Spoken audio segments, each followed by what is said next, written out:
بسم الله الرحمن الرحيم، والصلاة والسلام على أشرف المرسلين سيدنا محمد وعلى آله وصحبه وسلم. بناتي أخواتي صديقاتي ومتابعي قناة عالم سمسمة الكروشيه والتريكو، أهلا بيكم. النهاردة إن شاء الله هنعمل يد شنطة بالغرزة التونسية. دي شنطة أنا كنت عاملاها بالطريقة اللي هي الدائرية. عملت شنطة دائرية من قدام، ومن قدام عملتها بالمنظر ده هو، ومن الخلف دايرة كاملة. وصلت الجزئين مع بعضيهم بغرزة حشو خلفية. أول حاجة ابتديت ب6 غرز عشان مش عايزة المسافة دي تكون واسعة قوي. أول سطر ابتديته ب6 غرز، بعد كده 7 8 9 إذا لحد ما وصلت العدد 13. ما زودتش بعد كده.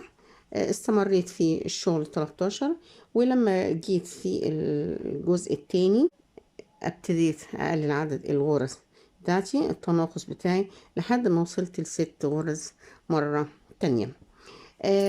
ان شاء الله طبعا هي الشنطة هتتشطب وهتتعمل اعمل لها بطانة زي ما عملت بطانة للشنطة الكروشيه اللي انا كنت عملتها قبل كده، اللي هي وحدات المربعة. بس النوباتي انا هعمل يد الشنطة، مش هعملها طبعا منها فيها، انا هعملها بغرزة تونسية. ده خيط ايطان تركي برضو.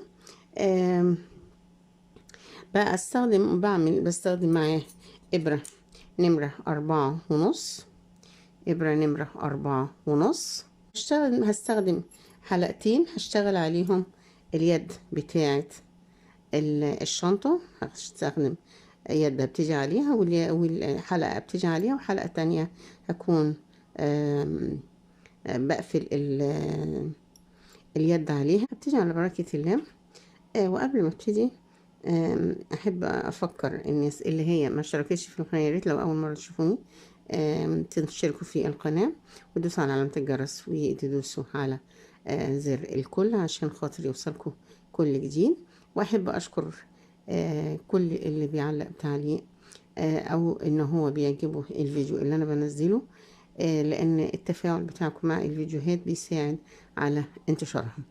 وطبعا الحمد لله اني انا بحاول ان انا اقدم كل جديد، وان انا بحاول برضو ان انا اشوف الحاجة اللي هي بتقف او المشاكل اللي ممكن تواجه اي واحدة بتشتغل كروشيه، عشان بحاول اتعامل معاها، واحاول ان انا بحيث اني احسن الشغل بتاعي وبتاع الاخوات اللي هم بيتفرجوا عني.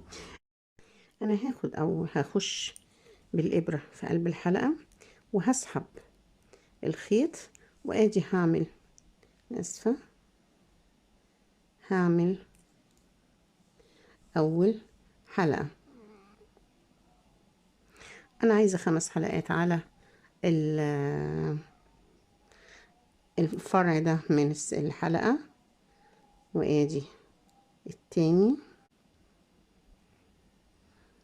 الحلقة ال5 زي ما احنا متعودين في الغرزة التونسية. الغرزة التونسية انا بجمع كل الحلقات على الابرة، وبعدين بقفلهم حلقة حلقة. بس اول واحدة باخد 2 مع بعض، باخد 2 مع بعض. تاني حاجة لف على الابرة، وهاخد بالحلقة اللي طلعت معايا مع حلقة من اللي موجودين على الابرة. كده قفلت 2 لف على الابرة. برضو هاخد الحلقة اللي فضلت معايا اللي الناتجة من الغرزة اللي فاتت، مع حلقة من اللي موجودين على الابرة، وهطلع بحلقة كمان لفة، وهطلع بحلقة. انا هبتدي اعمل بقى ايه الغرزة بتاعتي. انا هسيب اول واحدة مش هشتغل فيها. تاني واحدة هنا لو احنا خدنا بالنا، انا هلاقي عندي هنا فرع امامي اهو، وعندي فرع خلفي. ادي فرع امامي وفرع خلفي. انا هدخل الابرة بين الفرعين، بس مش هدخلها كده، هدخلها بالناحية العكسية الفرعين، واخد لفة على الإبرة وهطلع بحلقة.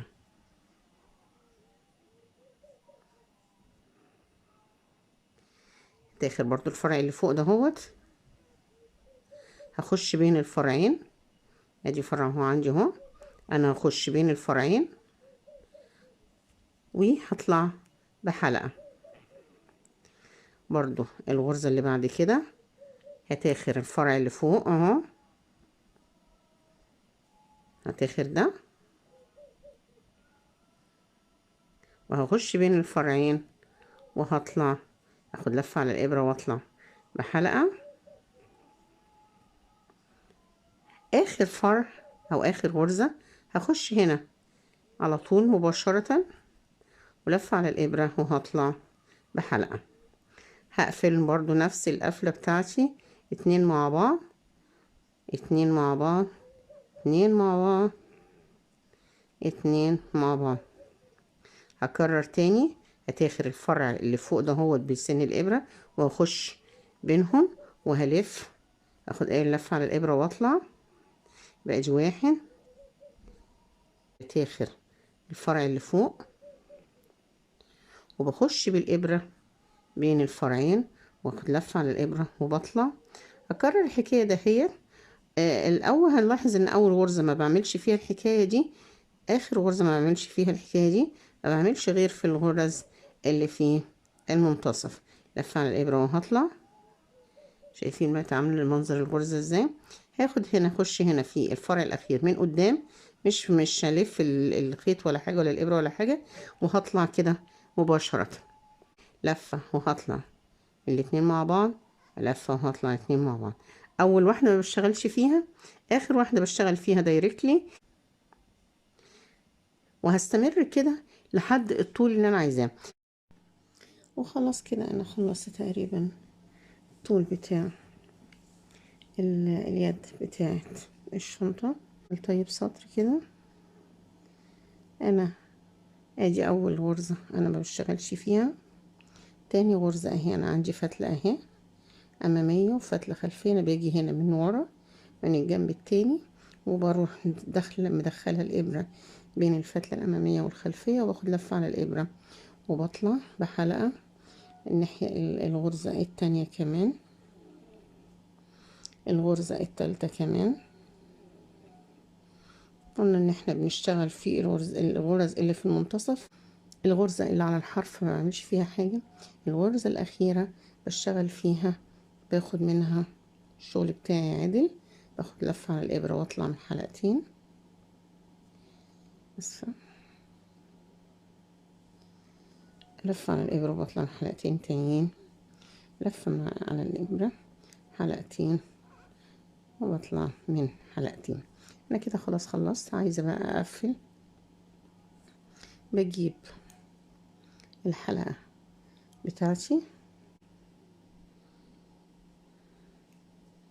باجي أدخل الإبرة في قلب الحلقة وبعمل زي غرزة حشو كده، اروح مدخلة الإبرة في الحلقة تحت الخط الطولي دهوت، وبروح سحبة الخيط منها وبعمل غرزة هنا تاني منزلقة. اجي هنا التالتة، الغرزة التالتة، ادخل الابرة كده، اخدها غرزة منزلقة. ادي الغرزة الرابعة، بدخلها، باخد لفة على الابرة وبخرجها من الغرزة الرابعة منزلقة ولفة على الابرة وبطلع من الحلقتين دول بحلقة واحدة. اخر غرزة عندي بدخل الابرة جوه الحلقة بتاع الحلقة المعدنية دي ولف على الابرة وبطلع، اطلع بغرزة منزلقة من الحلقة اللي عندي، لف على الابرة وبطلع من الاتنين، لف على الابرة كده ادخل الخيط ده هنا كده وكده. خلاص انا كده، ده كده الشغل بتاعي كده خلص. وادي الحلقة اهي. هاجي اروح حرقاها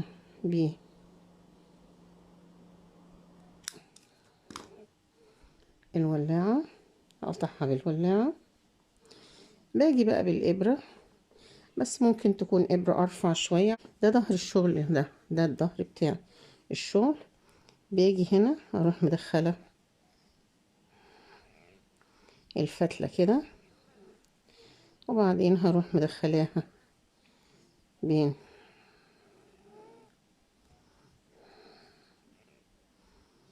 الخيوط اللي موجودة عندي. المفروض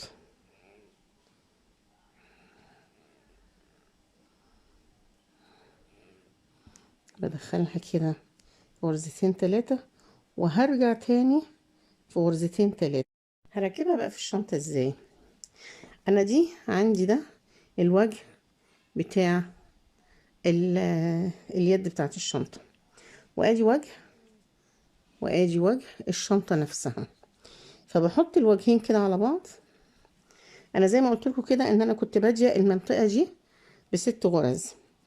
هسيب اول واحدة، انا عندي سايبة فتلة هنا من اخر الشغل اللي كان عندي عشان اثبت بيها اليد. هدخل بقى الفتلة بتاعتي دي كده بس كده شوية.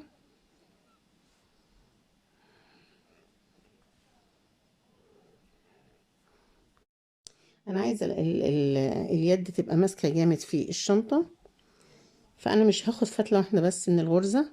انا هخش تحت فتلتين اهما. هخش هنا، انا الفتلة هي عندي، هي اللي انا كنت مخلياها. هاخد فتلة كده على الابرة كده، وهعمل ادي اول غرزة حشو هنا عندي. هخش هنا برضو تحت فتلتين، مش فتلة واحدة. وادي لفة على الابرة، وادي كمان غرزة حشو. ادي الغرزة التالتة اهيت. هخش هنا، وادي كمان غرزة حشو، وادي الغرزة الرابعة عندي اهي. الفتلة دي انا مش هقطعها، الفتلة دي انا مش هقطعها. انا هرجع تاني اثبت، يعني هي كده هرجع بقى ايه اشتغل تاني، ادخلها في الشغل اللي عندي هنا تحت. هي هتتدارى في البطانة.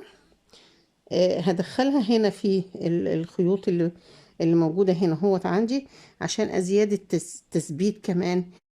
كده احنا خلاص خلصنا، ركبنا الايد من الناحيتين. ادي الناحية وادي الناحية التانية بتاعت اليد اهي. وادي الشنطة قفلناها خلاص. حطيت وردة فوق القفل بتاعها عشان تديها شكل جميل. هنا انا ثبت، عشان اثبت الوردة عملت هنا هنا الخط بتاع الاتصال بتاع السطور مع بعضيها. طبعا مهما عشان الخيط تخين، فمهما حاولنا ان احنا نداري مكان الاتصال، بيبقى فيه حاجات بسيطة كده ظاهرة. فعشان اتجنب النقطة دي انا عملت هنا نفس الغرزة بتاعة اليد، عملتها هنا ب3 حلقات، 3 غرز، وثبت فيها الوردة، وغطيت بيها القفل بتاع الشنطة. ودي الشنطة بتاعتنا كده خلاص، يد الشنطة خلصت ركبت. وادي الشنطة بتاعتنا خلاص خلصت. اتمنى ان الفيديو يكون نال استحسانكم. ان عجبكم الفيديو ياريت تشرفوني باللايك. ان شاء الله اتمنى ان انا القاكم في فيديوهات تانية جديدة. دمتم بخير، والسلام عليكم ورحمة الله وبركاته.